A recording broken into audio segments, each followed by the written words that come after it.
అందరికీ నమస్కారం అండి. నా పేరు బొలిశెట్టి నాగలక్ష్మి శిరీష, అడ్వకేట్. సో ప్రప్రథంగా కాచం సత్యనారాయణ గారికి టాపిక్ ఏదైతే ఉందో అది ఎన్నుకున్నందుకు అందరం కూడా ఒకసారి చప్పట్లతో ఆయనకి ధన్యవాదాలు తెలియజేస్తున్నాను. ఈ ప్రశ్న నా మనసులో దాదాపు అంటే నేను సోషల్ సర్వీస్ యాక్టివిటీస్లో ఒక 6 years నుంచి యాక్టివ్గా ఉంటున్నాను. సో నేను కూడా వెళ్ళినప్పుడు చాలా రకాల ఆర్గనైజేషన్స్ అండి, మనం సోషల్ వర్క్లో చాలా ముందున్నాము నాకు తెలిసినంత వరకు, నాకున్న సర్కిల్లో నేను చూసినంత వరకు కూడా. బట్ నేను చూసినంత వరకు యూనిటీలో మాత్రం లాస్ట్ బెంచ్ కన్నా ఇంకా వెనక ఎక్కడన్నా బెంచ్ చేస్తే కనుక అది కూడా చాలదు మనకి. సో ఇది మనం ఫస్ట్ అందరం కూడా తెలుసుకోవాలి ఈ విషయాన్ని.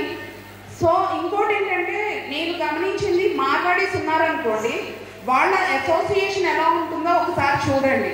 నాకు తెలిసినంత వరకు ఒక 16-17 ఏళ్ళ ఎవరన్నా ఈ మార్వాడి పిల్లలు ఉన్నారు అంటే కూడా వాళ్ళని అప్పటి నుంచే వాళ్ళ షాప్స్లో కానీ, వాళ్ళకి అండదండలు కానీ, ట్రైనింగ్ కానీ, వాళ్ళ ఫ్యామిలీస్లో కానీ అన్ని రకాలుగా వాళ్ళకి సపోర్ట్ ఇస్తూ వాళ్ళ కులస్తులు కానీ వాళ్ళు చాలా బాగా దగ్గర తీసుకొని వాళ్ళకి ట్రైనింగ్ ఇచ్చి ఫ్యూచర్ జనరేషన్స్ని వాళ్ళు చాలా స్ట్రాంగ్గా తయారు చేసుకుంటున్నారు.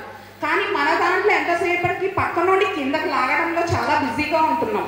దానికన్నా ముందుగా ఒక ఫారం ఏదన్నా అంటే ఎప్పుడు కూడా స్టార్టింగ్ చేసేవాళ్ళు ఎవరైతే ఉన్నారో వాళ్ళు ఎప్పుడు కూడా ఒంటరిగానే ఉంటారండి. వాళ్ళకి రకరకాల ఇబ్బందులు ఉంటాయి. బట్ ఎవరైనా సరే ఒక ఆలోచన అనేది ఎగ్జిక్యూషన్ పాయింట్ అంటారు నేనైతే. ఆ ఎగ్జిక్యూషన్ పాయింట్ రిజల్ట్ ఓరియంటెడ్గా ఉండాలి. ఈ రోజు ఇలా కలిసాము, పెట్టేసాము, అయిపోయింది, ఇలా కాదు.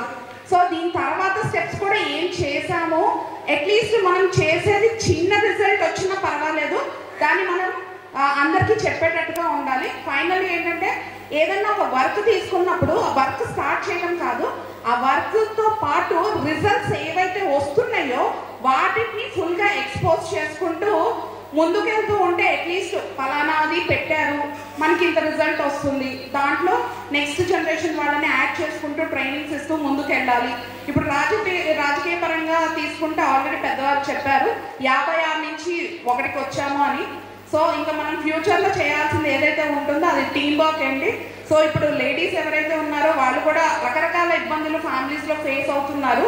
సో ఫ్యామిలీస్లో కూడా ఎలాంటి విధి విధానాలు కొన్ని మనం అబ్బాయిలకి నేర్పించాలి, అమ్మాయిలకి నేర్పించాలి, వాటి మీద కూడా దృష్టి పెడితే ఇంటి దగ్గర నుంచి మనము ఏదైతే మార్పు కావాలని కోరుకున్నా అది ఇంట్లో కూడా మనం చేయాలి అనేది నేను చెప్పగలుగుతున్నానండి. అందరికీ కూడా ధన్యవాదాలు.